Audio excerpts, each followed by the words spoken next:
है उसका अध्ययन करेंगे। ठीक, तो सबसे पहले ये जाने तद्धित प्रत्यय है क्या। तो देखिए तद्धित प्रत्यय क्या है। तद्धित प्रत्यय जो है यह संज्ञा, सर्वनाम, विशेषण एवं अवयवों से जोड़े जाने वाले जो प्रत्यय होते हैं उन्हें हम तद्धित प्रत्यय कहते हैं। ध्यान दीजिए, संज्ञा, सर्वनाम, विशेषण एवं अव्यय पद जो है उनसे जो प्रत्यय जुड़ते हैं उन्हें हम तद्धित प्रत्यय कहते हैं।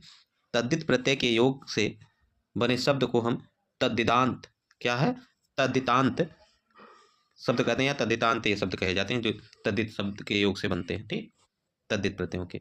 देखिए इस कड़ी में जो पहला प्रत्यय है जिसका अध्ययन हम सब करेंगे वह है मतुप प्रत्यय। क्या है, मतुप प्रत्यय। ध्यान दीजिए, मतुप प्रत्यय। ठीक, मतुप प्रत्यय। मतुप प्रत्यय के लिए जो सूत्र है वह है तदस्यात्, क्या है, तदस्यात् त्यस्मिन् इति मतुप। क्या है, तद स्यात् यस्मिन् इति मतुप। मतलब यह सूत्र है जो कहता है कि वह, इसका अर्थ है वह इसमें है, वह इसका अर्थ है वह इसमें है, इन अर्थों में मतुप प्रत्यय होता है। ये सूत्र क्या कहता है, तद स्यात्, वह है,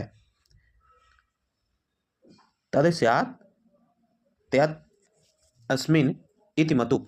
यह जो है 5294 जो सूत्र है यह कहता है कि वह इसका है, वह इसमें है, इसका अर्थ है। ठीक, इन अर्थों में मतुप प्रत्यय होता है। मतुप प्रत्यय के पकार यानी अंतिम हलंत जो वर्ण है ये, ठीक, मतुप प्रत्यय के पकार यानी ये वर्ण जो है इसका, एवं उकार यानी जो ये ताका उ है इसकी का योग होकर, का योग होकर मत शेष बचता है। योग होकर नहीं, लोप होकर, इनका लोप होकर क्या हो जाएगा, जब उकार और पकार का लोप हो जाएगा तो बचेगा क्या, मत। जो शेष बचेगा वह क्या है, मत। ठीक, देखिए मतुप, अगला जो महत्वपूर्ण तथ्य वह क्या है, मतुप प्रत्यांत पद विशेषण होते हैं। ये क्या होंगे, विशेषण पद होंगे।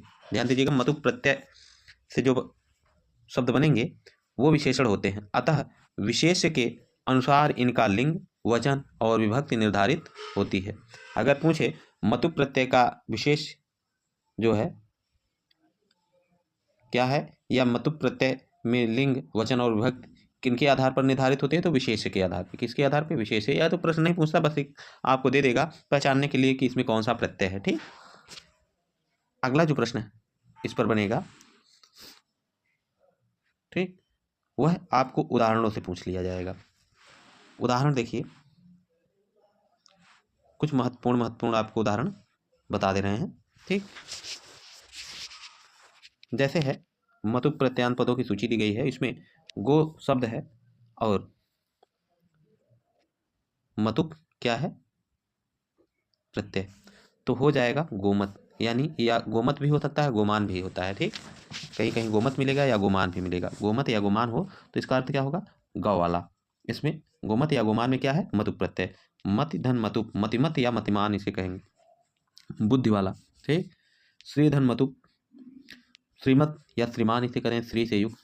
धी धन मतुप, धीमत या धीमान यानी बुद्धि वाला। ठीक, और ठीक इसी प्रकार आयुष धन मतुप, आयुष्मत या आयुष्मान यानी दीर्घायु वाला। ठीक, ये कुछ उदाहरण हुए। क्या हुए, ये उदाहरण हुए। एक मिनट,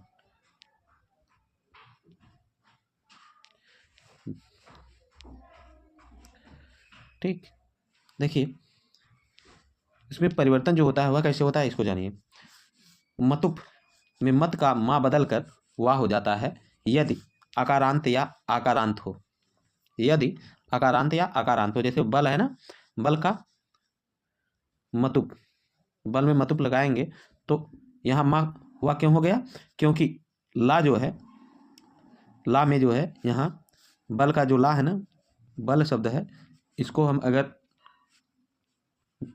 अलग करेंगे तो यहाँ आ है, यानी ये जो है ना ये आकार है। ठीक, अकारांत है, इस कारण से वा जो है यहाँ परिवर्तित हो गया। ठीक, इसी प्रकार विद्याधन मतुप में विद्यावत हो गया। ठीक, क्यों?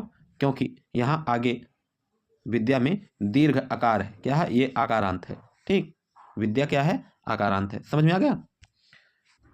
देखिए, मतुप के माँ का बदल कर जो है क्या हो जाता है? वाह हो जाता है। माँ बदल कर वाह हो जाएगा यदि आकारांत हो या आकारांत हो। तो देखिए, एक आकारांत का उदाहरण है और ये बड़ा आ है लास्ट में, यहाँ जो है अंत में विद्या में क्या है? बड़ा आ है, तो इस कारण यहाँ जो है भी जो है विद्यावत हुआ, विद्यावान हो गया। ठीक, इसी प्रकार अन्य उदाहरण देखिए, धन धन मतुप, धन धन मतुप होगा तो धनवत हो जाएगा। वाह क्यों हो जा रहा है? क्योंकि आगे ना में आ है, ना में जो है यहाँ ना को हम, ना क्या है? ना में आ है। ठीक, मतुप के धनवत में जो है ना में आ है, बराबर मिलकर क्या हो जाएगा? ना। ठीक, तो धन के मतुप में धन और मतुप प्रत्यय जोड़ेंगे तो धनवत हो जाएगा, यानी धनवान। यहाँ धन के धन शब्द में जो है आकार है, आकारांत है धन, इस कारण जो है वाह हो गया। दया धन मतुप दयावत हो गया, क्योंकि दया में बड़ा आ है लास्ट में, अंत में क्या है ये? इसे क्या कर सकते हैं हम? आकारांत। ठीक, यानी जिसके बड़ा आ अंत में हो वह आकारांत है, आकारांत जिसके अंत में छोटा आ हो। यहाँ देखिए, गुण में छोटा आ है, यहाँ जो है भग में छोटा आ है। ठीक, तो इसी प्रकार यहाँ मतुप प्रत्यय जोड़े तो क्रमशः गुणवत और भगवत हुआ। ठीक, गुणवान भगवान। ठीक, अगला जो नियम है, क्षमता, अगला जो नियम है वह क्या है कि ऐसा शब्द जिसके अंतिम स्वर के पहले माँ हो, ऐसा शब्द जिसके अंतिम स्वर के पहले माँ हो, ठीक, वहां भी क्या हो जाएगा? माँ को जो है वाह हो जाएगा। वहां क्या हो जाएगा? माँ को वाह। ठीक, माँ को क्या हो जाएगा? वाह हो जाएगा, माँ को हो जाएगा वाह। अब देखिए, यहाँ लक्ष्मी में क्या है? सबसे आखिरी जो है वह ई है, बड़ी ई, तो यहाँ क्या है? यह स्वर है, बड़ी ई क्या है? स्वर है। लक्ष्मी ई चाहे छोटी हो या बड़ी, ई जो है क्या हो जाएगी? आप अपने सभी भेदों का गोतक होती है, तो ई जो है स्वर हो गई। उससे पूर्व क्या है? माँ है। माँ क्या है? माँ शब्द जो है वह कह रहा है कि ऐसा शब्द जिसके अंतिम स्वर के पहले माँ हो, तो ई अंतिम स्वर ई है, उसके पहले माँ है, इस कारण से यहाँ लक्ष्मीवान हुआ। लक्ष्मीवान में लक्ष्मी धन मतुप में लक्ष्मीवान क्यों हुआ? क्योंकि यहाँ माँ लिख के लक्ष्मीमान नहीं हुआ, वाह हो गया, इस कारण से, क्योंकि यहाँ स्वर अंतिम स्वर से पूर्व माँ था, इस कारण से माँ को वाह हो जाने के कारण लक्ष्मीवान हुआ। ठीक, अगला नियम है कि ऐसा शब्द जिसके अंतिम व्यंजन के पहले आ या बड़ा आ हो, ऐसा शब्द जिनके अंतिम व्यंजन के पहले आ या बड़ा आ हो, यानी छोटा आ या बड़ा या जिन्हें हम कह सकते हैं अकारांत या आकारांत हो। ठीक, उसमें भी क्या हो जाएगा? माँ को वाह हो जाएगा। वहां भी क्या हो जाएगा? माँ को वाह होगा। यही क्या होगा? माँ को वाह। ठीक, देखिए उदाहरण, यशस, यशस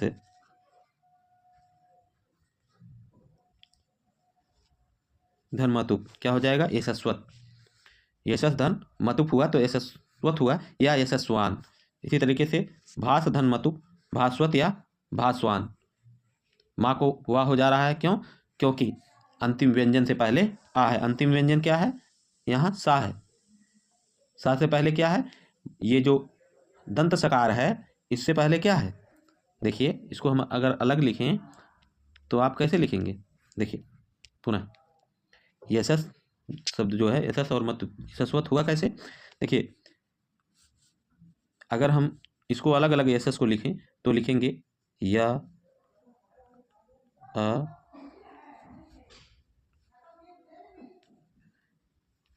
सा प्लस आ प्लस क्या हो जाएगा? सा। ठीक, ये हुआ। अब यहां देखिए, ऐसा शब्द जिसके अंतिम व्यंजन से पहले आ या बड़ा आ हो, वहाँ क्या हो जाएगा, माँ को वाह हो जाता है। तो अंतिम व्यंजन क्या है, ये सा क्या है, व्यंजन वर्ण है। ध्यान दीजिए, सा क्या है, व्यंजन वर्ण था। इस कारण से जो है सा के पहले जो है दंत सकार से पूर्व जो आपका तालव्य सकार है उसका आ है। इस कारण से यहाँ जो है यशस्वत या यशस्वान जो हुआ, भास्वत या भास्वान हुआ, माँ को हुआ हुआ। ठीक, अगला जो उदाहरण है, नियम है, उसको देखिए। जिस शब्द के अंत में वर्गों के प्रथम 4 वर्णों में से कोई हो, उसमें भी क्या हो जाएगा, माँ को वाह हो जाता है। माँ को क्या करेंगे, वाह में परिवर्तित कर देंगे। ठीक, तो देखिए विद्युतवत है, तो विद्युत आयता है, माँ की जगह पर क्या हो गया, यहाँ वाह हो गया ना, तो विद्युतवत हुआ, विद्युतवत या विद्युतवान होगा। ठीक, समझ में आया कैसे हुआ। जिस शब्द के अंत में वर्गों के प्रथम 4 वर्णों में से कोई हो, वहाँ देखिए यहाँ विद्युत शब्द है। ठीक, अब यहाँ ता जो है क्या है, ता वर्गों का प्रथम वर्ण है। ठीक, तवर्ग का पहला वर्ण है। तो प्रथम 4 वर्णों में से कोई भी हो तो क्या हो जाएगा, यहाँ माँ को जो है वाह हो जाएगा। ठीक, तो यहाँ प्रथम वर्ण है तो विद्युत के कारण यहाँ विद्युतवत हो गया। ठीक, विद्युतवत विद्युतवान, सुहृद सुहृदवत या सुहृदवान। ठीक, ये रूप बना। आगे देखिए, अब कुछ उदाहरण। और अब मतुप प्रत्यांत जो शब्द हैं उनकी एक सूची बना दी गई है, उनको आप ध्यान से देख लीजिए। ठीक, मतुप प्रत्यांत पदों की सूची है। जैसे देखिए धन धन मतुप, धनवान हो गया पुल्लिंग में, स्त्रीलिंग में धनवती हो जाएगा, नपुंसक लिंग में धनवत। रूप धन मतुप, रूपवान हो जाएगा पुल्लिंग में, स्त्रीलिंग में रूपवती और रूपवत नपुंसक लिंग में। बल धन मतुप, बलवान हो जाएगा पुल्लिंग में और स्त्रीलिंग में बलवती, नपुंसक लिंग में बलवत। गुण धन मतुप लगाएंगे तो गुणवान हो जाएगा पुल्लिंग में गुणवती, स्त्रीलिंग और गुणवत नपुंसक लिंग में। रस धन मतुप, रसवान हो जाएगा पुल्लिंग, रसवती क्या हो जाएगा, रसवती आपका स्त्रीलिंग और रसवत नपुंसक लिंग। धी धन मतुप, धीमान हो जाएगा पुल्लिंग, धीमती स्त्रीलिंग और धीमत नपुंसक लिंग। ठीक, इसी तरीके से जो है श्री होगा और मतुप होगा तो श्रीमान पुल्लिंग, श्रीमती स्त्रीलिंग और श्रीमत नपुंसक लिंग। ठीक,